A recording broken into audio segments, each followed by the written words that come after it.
This is a new episode of the podcast AI Unraveled, created and produced by Etienne Newman, a senior software engineer and passionate soccer dad from Canada. Welcome to another deep dive. If you're enjoying these explorations into the rapidly changing world of AI, please consider liking and subscribing to the podcast on Apple. We really appreciate your support. It's certainly been a whirlwind in the AI space these past few months. Absolutely. Trying to stay on top of everything can feel overwhelming. That's exactly why we do these deep dives, to try and make sense of it all. Specifically, we're looking at news from around March 28th, 2025, and we'll try to distill out the key insights for you. Sounds like a plan.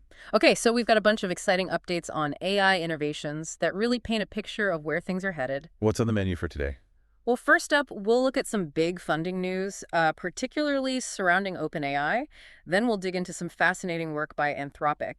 That gives us a glimpse into how AI models actually think. We'll also discuss new AI tools being released for software developers. And in the area of visual understanding from companies like Microsoft and Alibaba, then we'll tackle the challenge of keeping up with the demand for these popular AI services. And finally, we'll examine some major business moves happening in the tech industry, all related to AI, of course. Sounds like a comprehensive deep dive. Let's jump in. All right. Let's start with this big news about OpenAI. They're reportedly on the verge of securing $40 billion. Wow, $40 billion. Yeah, $40 billion in funding. What kind of impact does that sort of investment have? Well, obviously their valuation goes up significantly. But more importantly, it shows a huge amount of confidence from investors. They believe in OpenAI's vision and the potential of AI to be truly transformative. Right, and it gives them a massive amount of money to pursue those plans. Not just the size of the investment is impressive, but the financial projections are pretty incredible too. The report suggests their revenue will triple to $12.7 billion in 2025. And they're aiming for over $125 billion by 2029. That's quite a jump. Yeah, and they're hoping to become cash flow positive along the way. What are your thoughts on those numbers? They're definitely ambitious, but I don't think they're unrealistic. When you look at how quickly AI is being adopted across different industries, that kind of growth seems possible, but we should also consider that the same report mentioned they lost about $5 billion in 2024, despite earning $3.7 billion in revenue. So still a lot of investment going on. Exactly. Those losses are mostly due to the cost of building and running the infrastructure that these advanced AI models require, plus the training process itself. It takes a lot of computing power and specialized expertise, too. Absolutely. And this new funding isn't just to cover those costs. A big chunk of it will go towards new initiatives, like Stargate, their massive $300 billion joint venture with SoftBank and Oracle to build next-generation AI infrastructure. Wow, Stargate, $300 billion. What's the significance of that, strategically speaking? I think it shows a commitment to pushing AI to its limits. It needs a level of infrastructure that very few companies could build on their own. Okay, so big picture. What's the main takeaway here? I think this funding will cement OpenAI's position as the leader in AI globally. It gives them the resources to invest in everything they need, the infrastructure to handle growing demand, the talent to drive innovation, and the freedom to pursue groundbreaking research like Stargate.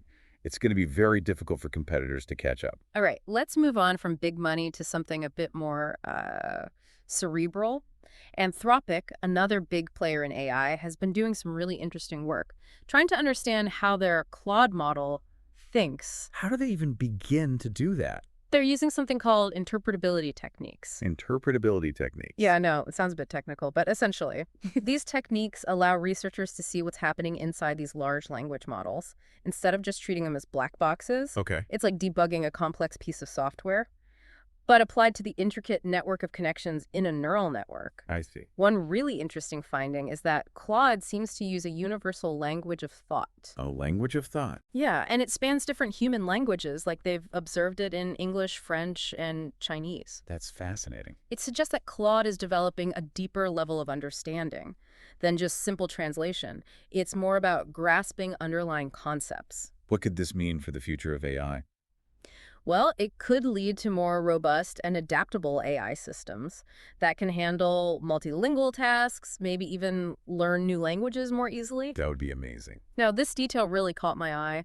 When Claude is generating Poetry. Poetry. Yeah, poetry, it seems to plan ahead. Plan ahead. Yeah, it identifies potential rhymes before it writes the lines that lead to those rhymes. That's incredibly sophisticated. How is that even possible? It suggests a level of strategic planning that goes beyond just predicting the next word in a sequence. Hmm. It implies that it has an internal model that can consider longer range dependencies, artistic constraints even, Yeah. things we usually associate with human creativity. It really makes you wonder about the nature of intelligence. Absolutely, and they've also found what seems to be a built-in safety mechanism in Claude. A safety mechanism? What do you mean? It's a default that prevents speculation unless the model is very confident in its answer. They think this explains why Claude is so good at avoiding hallucinations. What are hallucinations in this context? Ah, right. An AI hallucination is basically when the model generates information. That's factually wrong. It just makes things up and presents them as true. So this mechanism helps prevent that. Exactly, by being cautious about speculation. Claude is less likely to make confident but false statements. That's important for building trust in AI systems. Absolutely. To get these insights, Anthropic developed a tool they call an AI microscope. An AI microscope. Yeah, it's a visual and interactive tool that allows researchers to really examine the reasoning processes happening inside these large language models. So they can actually see the model thinking. In a way, yes, they can see the model's internal activations and decision-making steps. As it processes information, this gives them a much more detailed understanding of how the model works. And what have they learned from this? Well, they've seen how Claude performs multi-step reasoning, by activating specific sequences of representations within its neural network. They've confirmed this planning ahead behavior in poetry generation, and even observed parallel processing pathways when Claude tackles math problems. Wow, that's incredible. So for our listeners, why is this research into Claude's thinking important? I think it's fascinating for anyone curious about intelligence, artificial or human. It gives us unprecedented glimpses into how these complex systems work. We're moving beyond just using AI as a tool. And starting to understand the mechanisms that drive its capabilities. This transparency is crucial for building more reliable and trustworthy AI systems. Now let's look at some practical applications of AI and the new tools being developed. Microsoft has added a feature called Deep Research to its AI code editors. Deep research, what's that all about? Well, it's designed to make life easier for software developers. How so? It integrates research papers, documentation, and code examples right into their coding environment, so they don't have to constantly switch between different applications. That sounds convenient. Yeah, and it saves them from wasting time searching for resources. So it's all about streamlining the development process and boosting productivity. Exactly. By providing all the information they need right at their fingertips. Microsoft hopes to help developers write better code faster. And reduce errors caused by missing information. Makes sense. Meanwhile, over in China, Alibaba's Keen AI team has unveiled a new visual reasoning model called QVQ-Max. What can this model do? QVQ-Max is designed to improve AI's ability to understand and reason about visual information. Going beyond just recognizing objects in an image, it has an interesting feature, an adjustable thinking mechanism. Adjustable thinking. Yeah, essentially by allowing the model to spend more time processing an image, its accuracy in visual reasoning tasks goes up. So it's like giving the AI more time to think about what it's seeing. Exactly. They've shown some impressive applications of this. QVQ-Max can analyze complex blueprints, understand spatial relationships, it can solve geometry problems just by looking at diagrams, and even provide feedback on sketches. So it's not just seeing, it's understanding. Precisely. It's a big leap beyond basic image recognition. Where do you see this technology having an impact in the real world? Well, the potential is huge. Think about autonomous vehicles. This could help them better understand complex road scenarios. In fields like visual analytics, AI could extract deeper insights from images, like medical scans or satellite imagery.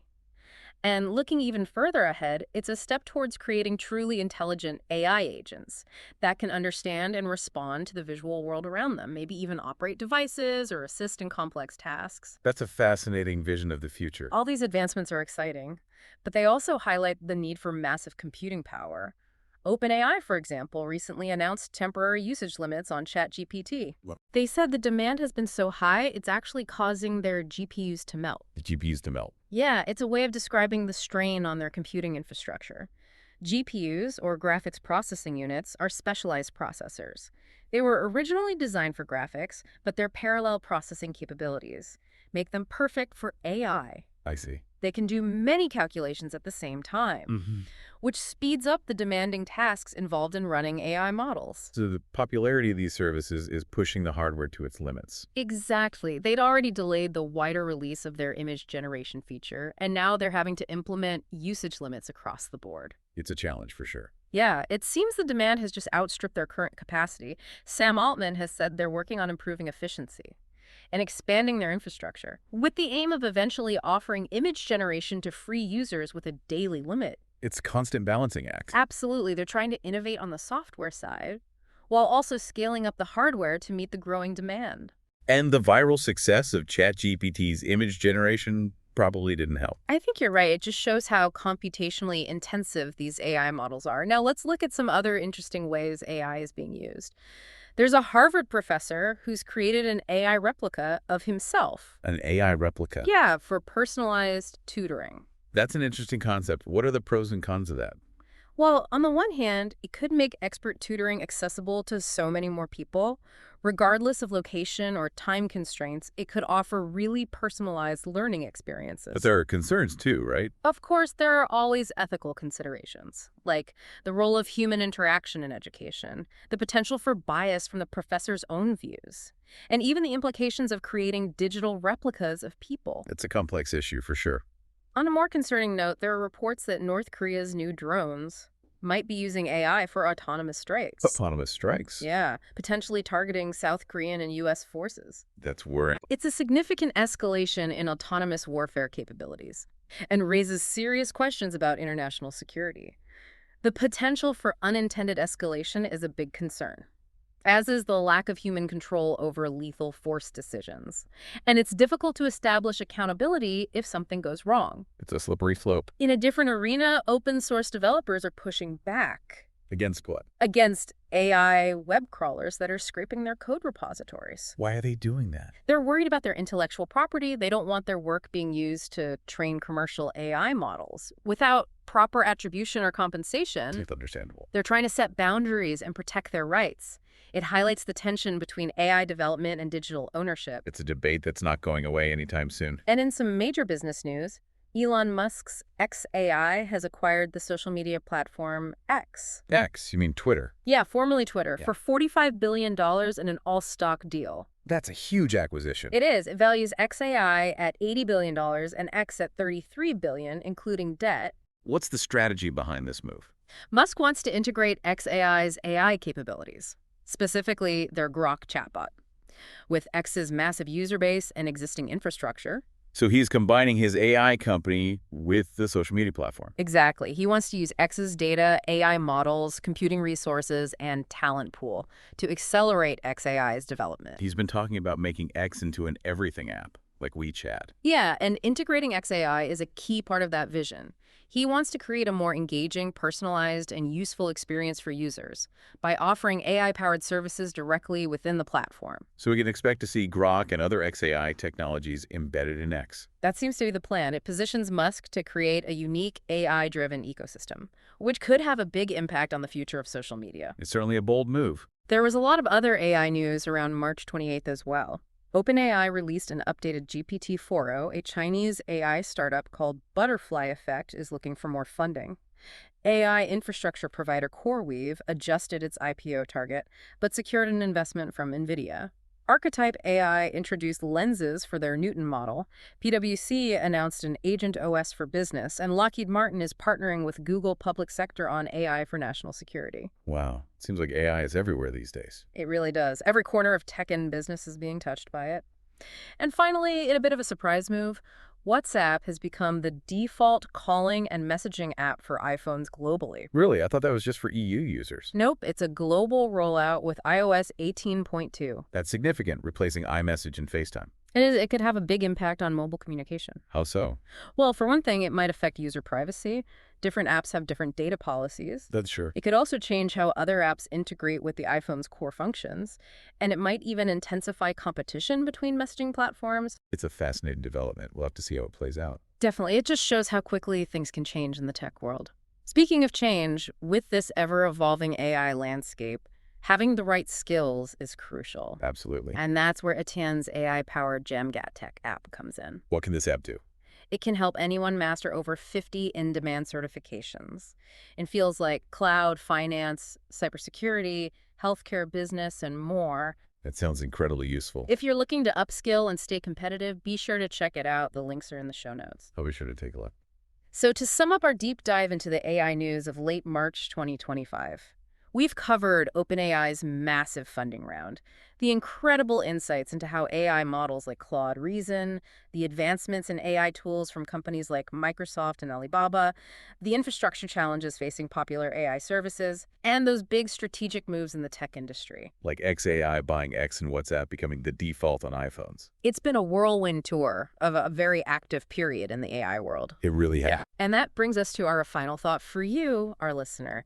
Given all these advancements, especially in AI reasoning, and the ongoing infrastructure hurdles, what do you think? What fundamental changes will we see in how we interact with and rely on AI in the near future? It's a question worth pondering for sure. Absolutely. It's a fascinating time to be following this technology. And for more insightful deep dives into the world of AI, remember to like and subscribe to AI Unraveled on Apple. And once again, if you're looking to upskill in any of those key areas, cloud, finance, cybersecurity, you name it, don't forget to check out Etienne's AI-powered Djamgatech app. Links are in the show notes. It can help you master over 50 in-demand certifications. That's a fantastic resource. Thanks for joining us for this deep dive. We look forward to exploring more with you next time.